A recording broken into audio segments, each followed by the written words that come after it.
Takulandirani ku AMTV Malawi kuchimake kwa nkhani zenizeni.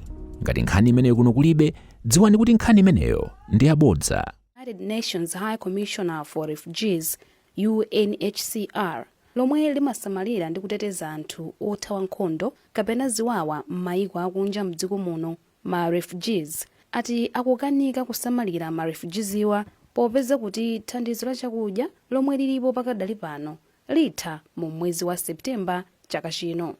Iwo apempha nyumba ya malamulo komanso boma la Malawi kuti alowererepo pothandiza mabungwewa kusamalira ndi kuteteza ma refugeesiwa ndi chakudya chokwanira. Mkulu oyimirira bungwe la WFP kuno ku Malawi Hyung Joon Lim ndiwo anapereka pempholi pomwe anakumana ndi aspika a nyumba ya malamulo olemekezeka Asami Suleiman MP ku nyumba ya malamulo. Alimu anapereka chithunzithunzi cha momwe chisamaliro cha ma refugeesiwa chilili kutsatira pomwe mayiko akunja anasiya kupereka thandizo zomwe zasokoneza kagwiridwe ntchito ka mabungwe awiriwa, ndipo anaonjezera kuti ma refugeesiwa ali pa chiopsezo chokhala pa chilala chachikulu ngati nyumba ya malamulo komanso boma la Malawi silichitapo kanthu mwansanga. Alimu anathokoza aspika chifukwa cha kudzipereka kwawo kofuna kuthandiza pa vutoli. I'm very happy because ndinosangalala chifukwa chakuti olemekezeka aspika anatipatsa nthawi yawo komanso kudzipereka kwawo ponena kuti athandiza kudzera ku makomiti a nyumba ya malamulo oyenera kutsatira za vutoli. Chakudya cha ma refugees chikatha ndiye kuti anthuwa akhala pa njala zomwe zingapangitse kuti ayambe kuchita zinthu zosayenera mwinanso zononga miyoyo yawo monga kuba, makhalidwe ankhanza, zogonana ndi cholinga chofuna kupeza chakudya, kugulitsa anthu, kuzembetsa anthu, komanso chitetezo chikhoza kusokonekera ku malo omwe anthuwa amakhala. Ili ndi vuto lalikulu lokhudza miyoyo ya anthuwa ngakhalenso anthu ozungulira. Pofuna kupeza njira yokhazikika pothana ndi vuto la kuchepa kwa thandizo la chakudya komanso mavuto ena ambiri, mabungwe a WFP ndi UNHCR apempha nyumba ya malamulo kuti ithandizire kuonetsetsa kuti ndondomeko yowunikanso lamulo la dziko lino losamalira ndi kuteteza anthu othawa nkhondo kapena ziwawa m'mayiko akunjawa Refugee Bill lomwe bungwe la Malawi Law Commission likukozanso pakadali pano iyende mwachangu. Malingana ndi mabungwewa, ntchito yokozanso lamuloli ikuyembekezeka kutha mu mwezi wa August chaka chino. Alimu anati bilu yomwe akuyikonzayi idzathandiza kufewetsa malamulo omwe alipo pano omwe amaletsa anthuwa kuchita ntchito za malonda. Iwo anati izi zidzathandiza kuti anthuwa adzizipezera okha chakudya ndi kuchepetsa kudalira thandizo la chakudya ndi zinthu zina lomwe likunka licheperachepera. Alimu anatinso vuto la kuchepa kwa thandizo la chakudya lidzadzetsa zovuta zina monga kuchuluka kwa mchitidwe ogonana mwankhanza ndi cholinga chofuna kupeza phindu kapena chakudya, kusowa kwa chitetezo ndi umbanda m'malo omwe anthuwa amakhala kuphatikizapo madera ozungulira malowa. there are 60,000 refugees. Mu dziko lino muli ma refugee okwana 60,000 ndipo dziko la Malawi limalandira ma refugee oposa 300 mwezi uliwonse, komanso ana pafupifupi 150 ndi omwe amabadwa pa mwezi uliwonse. Anthu onsewa amadalira thandizo la chakudya lomwe bungwe la WFP limapereka. Mwatsoka thandizo la chakudyali lomwe limachokera ku mayiko akunja ndi ena likunka lichepa. Izi ndi zomvetsa chisoni, komabe ngati boma litatengapo gawo poonetsetsa kuti lamulo lokhudza ma refugee la Refugees Bill lomwe a Malawi Law Commission akulikonzanso atalimaliza msanga. Nthawi ikutha, n'chifukwa chake ndinabwera kudzakumana ndi aspika a nyumba ya malamulo kuti athandize. Ndi zosangalatsa kuti aspika anenetsa kuti atithandiza pamodzi ndi timu yawo. Lamuloli lakhala zaka zambiri asanalimalize kulikonza. Tikukhulupirira kuti lifulumira kupita ku kabineti kenako ku nyumba ya malamulo nkukalikambirana ndi kulivomereza mwansanga. Izi zithandiza kuti ma refugee akhale otetezeka, akhale ndi chakudya chokwanira, chifukwa vuto limeneli likudzanso madera ozungulira malo omwe anthuwa amakhala pamodzi ndi dziko lonse la Malawi. very, very important. And also it's affecting host community, not only refugees. So really Malawians and also the refugees, for their safety and security. Poyankhapo pa mapempho a mabungwewa, spika wa nyumba ya malamulo olemekezeka Asami Suleiman MP anayamikira bungwe la WFP komanso UNHCR podzipereka kuthandiza anthu othawa nkhondo kapena ziwawa m'mayiko akunjawa m'dziko muno, kuphatikizapo thandizo logawa ndalama kwa anthuwa. Komabe a Suleiman anati ngakhale dziko lino lili lopeza mochepekedwa, lakhala likuthandiza ndi kusunga ma refugees ochuluka kuposa mayiko ena pokwaniritsa mgwirizano wa mayiko wa chaka cha 1951 otchedwa UN Refugee Convention. Iwo anatsindika kuti nyumba ya malamulo ichitapo kanthu pofikira mabungwe ena mdziko muno ndi mayiko akunja omwe amagwira ntchito ndi nyumbayi kuti athandize kuthana ndi vuto losowa chakudya lomwe lilipoli. Pamenepa aspikawa analimbikitsa mabungwewa kuti ayike njira zofalitsira uthenga wa vuto la kusowa kwa chakudyali, kuti mabungwe ndi ena akufuna kwabwino adziwe ndi kumvetsetsa kukula kwa vutoli komanso kutenga gawo lothana ndi vutoli. Olemekezeka a Suleiman anati kubwera kwa mkulu wa bungwe la WFP komanso akuluakulu wa ku bungwe la UNHCR ndi mdalitso waukulu ku nyumba ya malamulo. Iwo akufotokoza motere. Choyambirira nene kuti lero kuno ku parliament ndife tikumva kudalitsika chifukwa chakubwera kwa alendo amenewa.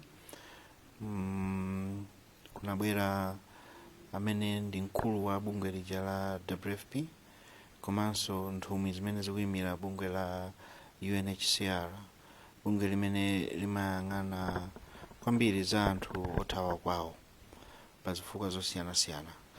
Monga mukudziwa, Malawi simulendo ku nkhani zimenezi. Takhala tikusunga anthu obwera kuyambira kalekale. Ndikukumbukira mbuyomo Malawi inali dziko limodzi limene lili laling'ono kwambiri komanso lovutika, koma linali dziko limene limasunga ma refugees ochuluka kuposa mayiko onse pa dziko lapansi. Nthawi imene kunali nkhondo ku Mozambique tinasunga abale athu kwa nthawi yayitali. Pano tikusungabe azibale ena, koma kungoti ndizosiyana ndi mbuyomo chifukwa pano ena ochokera ku Somalia, ku Burundi, ku Rwanda, ku DRC ndi mayiko ena amene tazungulidwa nawo. Zafika pokuti zikumapereka chiopsezo chifukwa tikuona kuti mwezi wina uliwonse anthu oposa 300 othawa zifukwa zakwawo akulowabe mdziko muno. Komanso tikuziwa kuti anthu amene akhala kuthandiza kusamalira anthu amenewa, makamaka anzathu ngati ku America, ayamba ndithu kusiya kutithandiza. Ichi ndi chiopsezo, chifukwa chake lero mwaona alendo athu kubwera kuzatidandaulira kuno ku parliament kuti pofika September anthu amenewa akhala opanda chokudya, akhala opanda chithandizo china chilichonse chifukwa ndalama imene ali nayo kuti asamalire anthu amenewa yatha, komanso palibenso kwina kumene akuyembekezera. Aspikawa anapitiriza potsindika kufunika kuti Malawi ngati dziko lipange maubale ndi kusaka thandizo ku mabungwe ndi mayiko ena m'malo mongodalira maubale omwe alipo kale, omwe ambiri tsopano achepetsa ndi kuthetsa thandizo lawo. A Suleiman analonjezanso kuti nyumba ya malamulo iwonetsetse kuti ndondomeko zonse zokoza lamulo loteteza ma refugees ziyende mwachangu. Iwo anati auza komiti ya nyumba ya malamulo yomwe imaona nkhani za mtundu kuti ikumane ndi onse omwe akukhudzidwa ndi kukonzanso kwa biluyi ndi cholinga choti ndondomeko zonse zofunika pokonza bilu ziyende mwansanga, kuti biluyi ifike ku nyumba ya malamulo kuti adzayikambirane ndi kuivomereza. Tili ndi malamulo amene ngati dziko takhala tikusata, anapangidwa 1989. Malamulo amenewa ndi akayang'aniridwe ndi kasamalidwe kama refugees, koma chifukwa choti zakhalitsa komanso ndi nyengo imene zasinthira, malamulo akuyenera kuwunikiridwanso.